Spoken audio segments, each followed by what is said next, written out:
Yo, what's going on everybody? Welcome back to another video. So today we are actually going to be reviewing the Thunderbird. So yeah, it's pretty cool. Now before we get into it, make sure to smash that subscribe button and leave a like on the video. It really does help the channel out. And also join my Discord. I've been chatting to a lot of people there, and on my Discord we were doing a 5,000 Robux giveaway in when I get 5,000 subscribers. But without further ado, let's jump right into it.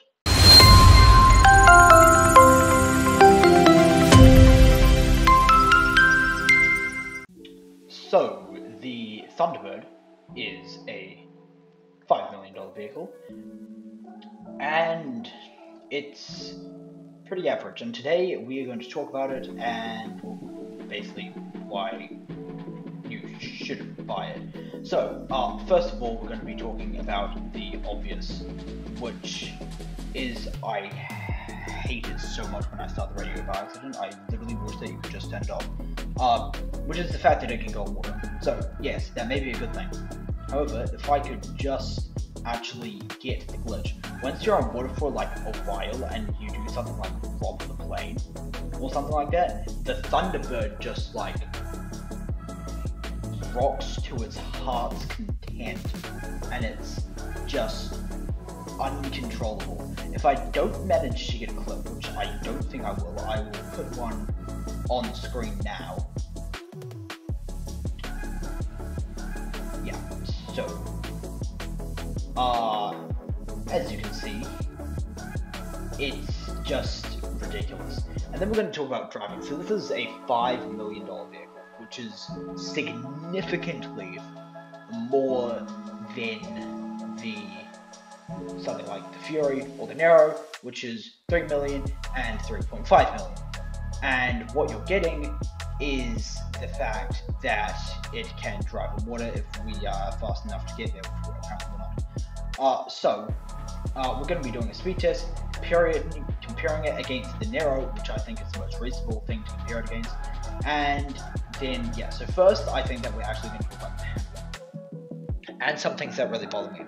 So, first of all, for the handling, you practically can't use the hover mode on land just because it's so uncontrollable. If we actually go over to a place that I can get up, over here, there we go. Then, it just, if we can get up full stop, that is, come on, there we go.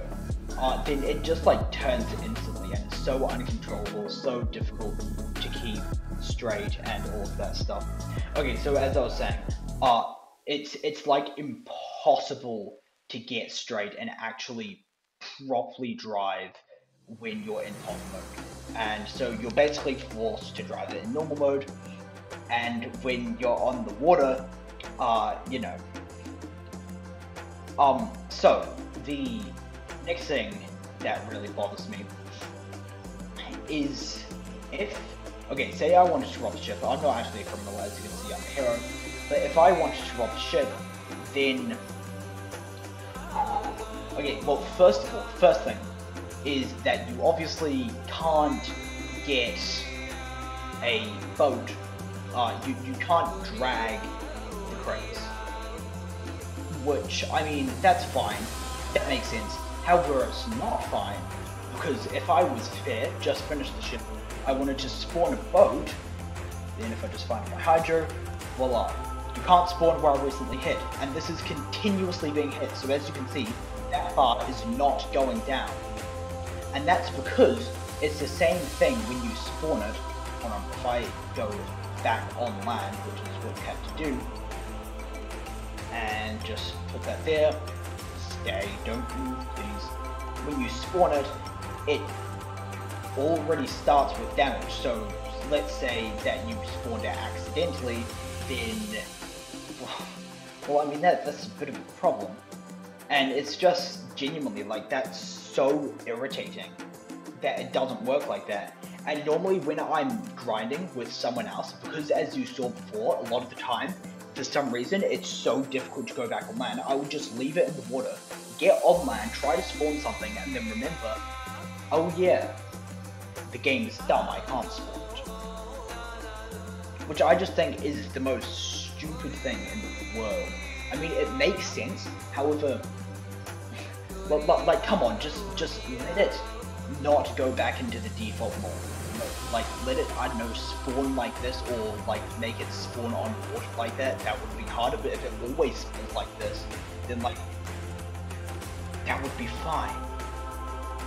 Just why did you have to do that? It's so irritating. Okay, so next we're going to be talking about speed. So I'm actually going to get my phone, considering that is, was 10% because I was at somewhere. Alrighty, I have acquired my phone and we'll be going in 3, 2, 1, start. Okay, so while we're waiting for this, I want to tell you guys the story of actually what happened today. So I'm actually recording this at 8:47, which is normally when I want to upload my videos. And that is because while I was cycling home, I came off my bike and got a massive hole in my knee. And I had a screening for a musical that I was in at 5, and I got home at 3:30. So luckily my mum is an emergency specialist, and she happened to have stitches and anesthetics, so I basically had stitches and stop. And anyway, as I was saying, and so by the way, that was 46.39 seconds. So I'm actually not going to do speed test the Nero for that particular one, because it's like almost a minute, which is just absolutely unreasonable if you ask me. But so the Nero, for context, got 40.36 seconds. So in that speed test, it would be 6 seconds faster. The Thunderbird, that's what this vehicle is. So now we'll be doing a straight line speed test.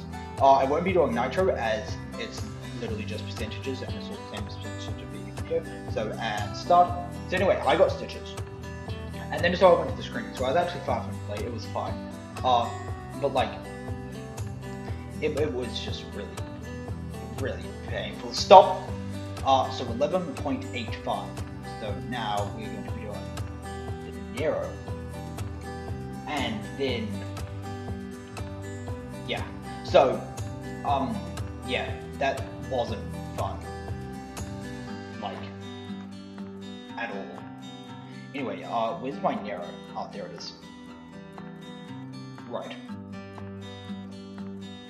So, 3, 2, 1, start. So yeah, that was really annoying. I mean, yeah, it hurt. However, I'm someone that's, and stop. 10.81. However, I'm someone that's relatively pain tolerant, so it was actually fine. It's just going to be super tedious because I like can't do anything. So yeah, that's sort of wrong. Anyway, moving back to the point of the video, which is Thunderbird, which I don't actually have favorited, by the way. So yeah, it was just so I didn't have to look through it, which is what if I do every time I want to spot Thunderbird, which isn't often. So, why should you buy the Thunderbird? So you can be a Halo, but with your friends. Does it make life more difficult? Yes. Have I started using the Hydra instead of the Thunderbird? Yes. Should you buy the Thunderbird? No. Why? Because it's terrible and really annoying and really slow and frustrating to control, and it's just a pain in the backside. So that's it for this video. I hope that you guys enjoyed, and I'll see you all in the next one. Bye.